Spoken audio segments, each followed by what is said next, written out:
Hello guys, আমি নাসরিন। আসসালামু আলাইকুম। আজকে তোমাদের সঙ্গে আমি শেয়ার করব আব্বু আজকে আমাদের বাড়িতে ইফতারি এনেছে। চলো ইফতারগুলো তোমাদেরকে একটু দেখিয়ে দিই। ইফতারের যাবতীয় যাই কিছু লাগুক সব কিছু এখানে আছে। এখানে চিনি, ছোলা, সিমুই আর নারকেল, মুড়ি সব কিছুই আছে। আর ফলের মধ্যে যা যা ফল আছে চলো তোমাদেরকে একটু দেখিয়ে দিই কাছ থেকে।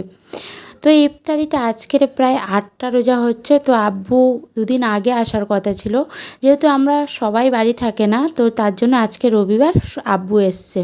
তো এখানে ইফতারের জন্য আমি ফল কেটে নিয়েছি।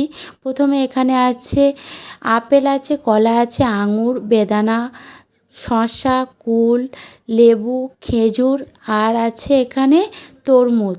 তো সব রকম ফল এখানে কেটে রেডি করে নিয়েছি এবং তারপরে এখানে তেলে ভাজাগুলো সব কিছু আমি এখানে রেডি করে নিয়েছি। প্রথম এখানে আছে চিকেন, আলুর প্যাটিস আছে, ডিমের চপ আছে আর পেঁয়াজি আছে। তো আব্বু আসে, সবাই বসে আছে। চলো ইফতারগুলো একটু ভালো করে ডেকোরেশন করে নিই আর ইফতারি করে নিই। বাই।